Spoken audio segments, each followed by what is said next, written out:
নীটটো এই চৰকাৰৰ যিজন নেশ্যনেল টেষ্টিং এজেঞ্চি বুলি যিটো তেওঁলোকে গোটেই পৰীক্ষাটো পৰিচালনা কৰিবৰ কাৰণে যিটো ব্যৱস্থা কৰিলে এইটো এটা প্ৰাইভেট ছ'চাইটিৰ দ্বাৰা এই নেশ্যনেল টেষ্টিং এজেঞ্চিটো ৰেজিষ্টাৰ্ড প্ৰাইভেট ছ'চাইটি গভৰ্ণমেণ্টৰো নহয় আৰু ইয়াৰ যিজন মানুহ যিজন পৰিচালক তেওঁ আগতে JNUৰো আছিলে ভাইচ চেঞ্চেলৰ আছিলে তেওঁ JNUখন তেতিয়া গোটেই প্ৰণালীগতভাৱে JNUৰ যিটো ইথোছ তাৰ ওপৰত আক্ৰমণ কৰা ব্যক্তি সেইজন মানুহে NTA-ৰ যিজন প্ৰধান পৰিচালক শীৰ্ষ কাৰ্যবাহী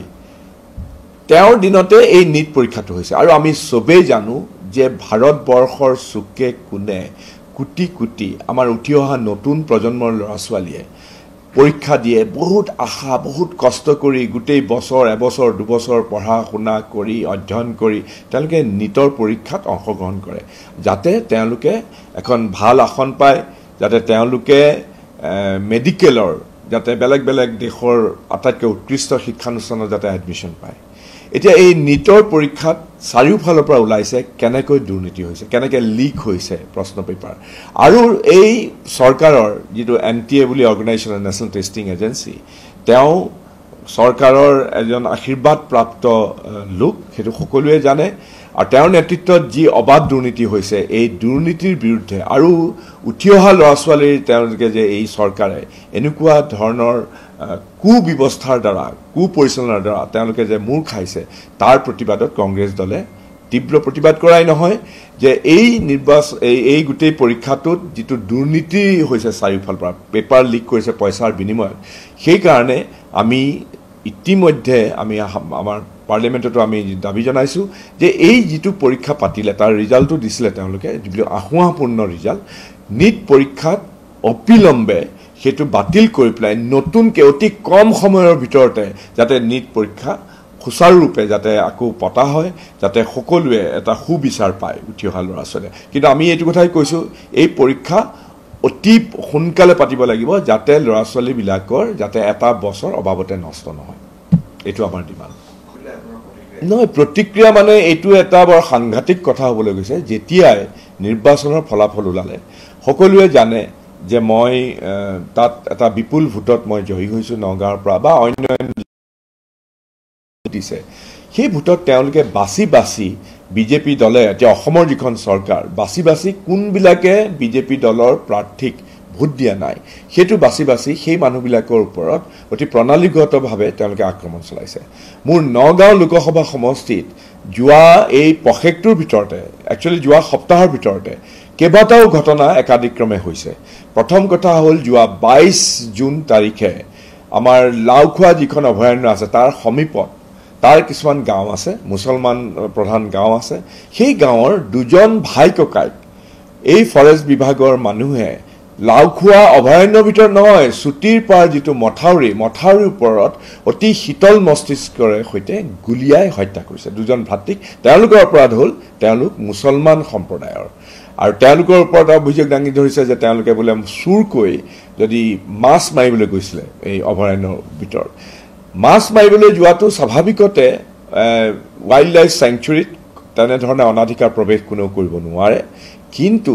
তেওঁলোকক একেবাৰে শীতল মস্তিষ্কৰে গুলিয়াই মৰাটো কেতিয়াও গ্ৰহণযোগ্য হ'ব নোৱাৰে খুব বেছি যদি তেওঁলোকক তাত কোনোবাই কিবা কৰিছে তেতিয়াহ'লে তেওঁলোকক ভৰিত গুলিয়াব লাগে যেনেকৈ পুলিচে সাধাৰণতে কৰে বা ফৰেষ্ট ডিপাৰ্টমেণ্টে আগতেও যেনেকৈ কৰে কিন্তু সেইবিলাক নকৰি শীতল মস্তিষ্কৰে তেওঁলোকক হত্যা কৰিলে অকণ কিন্তু সেইটোৱেই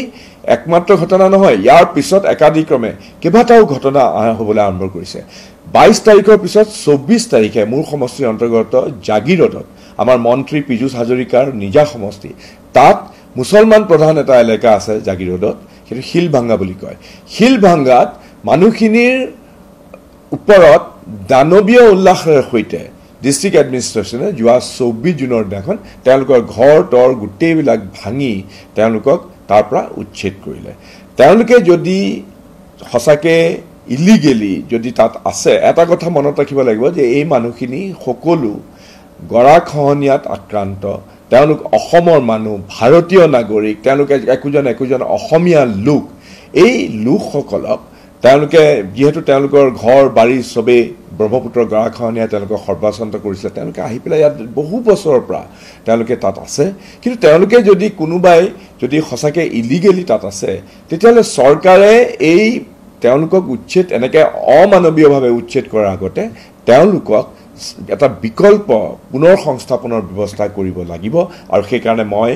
দাবী জনাইছোঁ মই লাওখোৱাৰ যিটো ঘটনা তাৰ এটা মই জুডিচিয়েল এনকুৱাৰীৰ কাৰণে মই দাবী জনাইছোঁ আৰু ঠিক তেনেকৈ এই যিটো জাগিৰোডৰ ঘটনাটো হৈছে এই জাগিৰোডৰ ঘটনাৰ যিটো অমানৱীয় যিটো উচ্ছেদ হৈছে হাজাৰ হাজাৰ মানুহক তাৰ কাৰণে মই চৰকাৰৰ ওচৰত দাবী জনাইছোঁ মুখ্যমন্ত্ৰীৰ ওচৰত দাবী জনাইছোঁ মুখ্যমন্ত্ৰীয়ে যাতে ইয়াত হস্তক্ষেপ কৰে কৰি পেলাই তেওঁলোকক এইখিনি ভাৰতীয় লোক অসমীয়া লোক অসমৰ লোক আৰু তেওঁলোকক যাতে পুনৰ সংস্থাপনৰ কাৰণে ব্যৱস্থা কৰে পীযুষ হাজৰিকাই এটা বিশেষ ছ'চিয়েল মিডিয়া যোগে এটা বিশেষ পোষ্ট দিছে তাত লিখিছে যে যিখিনি মানুহে আচলতে বিভিন্ন যি ঘটনা ঘটি আছে তাত অপৰাধী যিসমূহ লোক হৈছে এটা বিশেষ সম্প্ৰদায় বুলি মন্তব্য কৰিছে আৰু এইটো আচলতে এটা চিন্তনীয় কথা বুলি মন্তব্য কৰিছে একেবাৰে এটা কথা সকলোৱে জনা লোকে ইতিমধ্যে বুজিছে যে এই হিমন্ত বিশ্ব শৰ্মাৰ নেতৃত্বাধীন এই বিজেপি চৰকাৰখন বা বিজেপি দলটোৰ এতিয়া আকৌ ক্ষমতাত টিকি থাকিবৰ কাৰণে বা ২৬ৰ বিধানসভা নিৰ্বাচনত বিজেপি দল অহাৰ যিটো তেওঁলোকে আকাশত চাং পাতি আছে সেই যে তেওঁলোকে এইটো কেতিয়াও আহিব নোৱাৰে সেইকাৰণে তেওঁলোকে এতিয়া কি কৰিব তেওঁলোকৰ উপায় নাই তেওঁলোকে এতিয়া অতি উৎকট উগ্ৰ তেওঁলোকে ধৰ্মান্ধতাৰ মেৰুকৰণ যিবিলাক কামত তেওঁলোক হিমন্ত বিশ্ব শৰ্মা সিদ্ধহস্ত সেইবিলাক কাম তেওঁলোকে আকৌ কৰিবলৈ আৰম্ভ কৰিব আৰু এইটো কথা দেখকে পীযুষ হাজৰিকাৰ বক্তব্যত ওলাই পৰিছে যে এতিয়া সকলো দুখ নন্দ ঘোষ বুলি কয় সমস্ত দুখ নন্দ ঘোষ বুলি এটা আশাৰ কথা আছে যে সকলো দুখ এতিয়া মুছলমান সম্প্ৰদায়ৰ ওপৰত তেওঁলোকে জাপি দিছে ক'ৰবাত চুৰি হৈছে ক'ৰবাত ডকাইতি হৈছে যাতে সাধাৰণ মানুহৰ মনত যাতে সংখ্যাগুৰু মানুহৰ মনত মুছলমানসকলৰ প্ৰতি এটা ঘৃণাৰ ভাৱ হয় এই ঘৃণাৰ ভাৱ উদ্ৰেক কৰিবৰ কাৰণে তেওঁলোকে বাৰে বাৰে এনেকুৱা ধৰণৰ চল চালনা এনেকুৱা ধৰণৰ অপমান এনেকুৱা ধৰণৰ মিছা দোষাৰোপৰ তেওঁলোকে হৈছে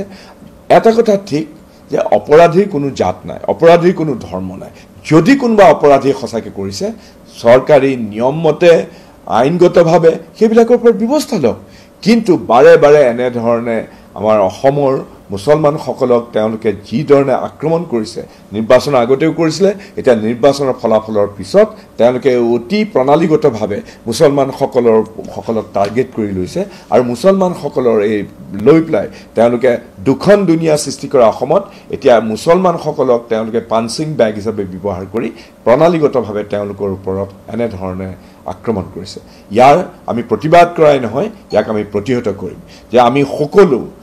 সংখ্যাগুৰু সংখ্যালঘু এনেধৰণে বিভাজন কৰি ধৰ্মান্ধতাৰ বিস্পাস্প ছটিয়াই হিমন্ত বিশ্ব শৰ্মাই যিটো ৰাজনীতি কৰিছে সেই ৰাজনীতি অসমৰ মানুহে কেতিয়াও গ্ৰহণ নকৰে আৰু এনেকুৱা ধৰণৰ বিভাজনকাৰী হিংসা আৰু ঘৃণাৰ ৰাজনীতিৰ বিৰুদ্ধে আমি কাম কৰি যাম আৰু যুদ্ধ কৰি যাম আৰু এটা প্ৰশ্ন আছে দেখা পোৱা গৈছে যে যোৱাকালি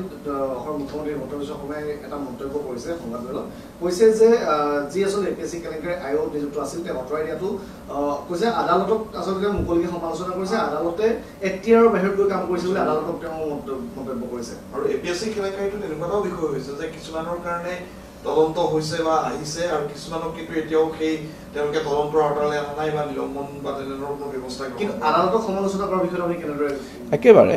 হিমন্ত বিশ্ব শৰ্মা নিজেও এজন উকিল কিন্তু যেতিয়া মানুহক গৰম ভাতৰ ধোঁৱাই খায় যেতিয়া ক্ষমতাৰ এই গৰম ভাতৰ ধোঁৱাই তেওঁ যেতিয়া ধৰ্মান্ধ হৈ যায় তেওঁ যেতিয়া এই কথাবিলাক নেদেখা হয় গতিকে এনেকুৱা ধৰণৰ কথা কয় মই ভাবোঁ যে জুডিচিয়াৰীয়ে এইটোৰ ক্ষেত্ৰত তেওঁলোকক ব্ৰিচ অফ প্ৰিভিলেজ বা তেনেকুৱা ধৰণৰ ব্যৱস্থা লোৱাটো উচিত স্বমত কেছ লোৱাটো উচিত আৰু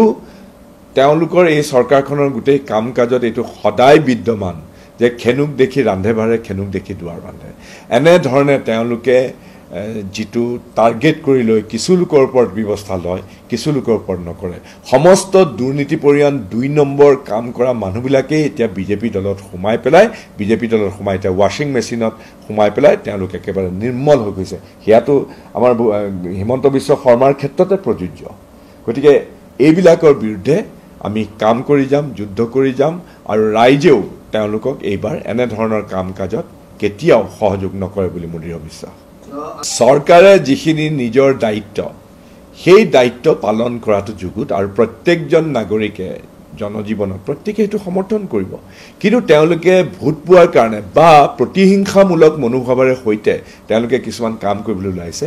যিটো আচলতে ৰাজধৰ্ম কেতিয়াও নহয় আজি কোনবাই যদি উভতগৰে নাচিছে কোনবাই যদি গুৰু গোসাঁই নমনা ধৰণে কাম কৰিছে আইনগতভাৱে তেওঁলোকৰ ওপৰত ব্যৱস্থা লোৱাটো দৰকাৰ কিন্তু সকলো হাতখন মাফ কৰি পেলাই এই আমাৰ নতুন উঠি অহা প্ৰজন্মৰ ওপৰত তেওঁলোকে নিশ্চয় এটা প্ৰতিহিংসামূলক এনেকুৱা ধৰণৰ কৈছে যে তেনেকুৱা ধৰণৰ কৰি পেলাই তেওঁলোকে চাগে তেওঁলোকক এটা টাৰ্গেট কৰি লৈছে আৰু সেইটো কথা কেতিয়াও গ্ৰহণযোগ্য হ'ব নোৱাৰে খালি ফাইন টাইন এইবিলাক যিবিলাক কৰিছে ফাইনটো ঠিকেই কৰি আছে ফাইনটো তেওঁলোকে ৰেহাই নিদিয়ে কিন্তু বাকীবিলাক তেওঁলোকে সকলো ৰেহাই দিছে ৰেহাই দি পেলাই কৰিছে তাত এইটো তেওঁলোকে কোনো ভাল কাম কৰা নাই তেওঁলোকে বৰঞ্চ এই যিটো গুৰু গোসাঁই নমনা কাম বন কৰাৰ ক্ষেত্ৰত উদগনি দিয়া যেন অনুভৱ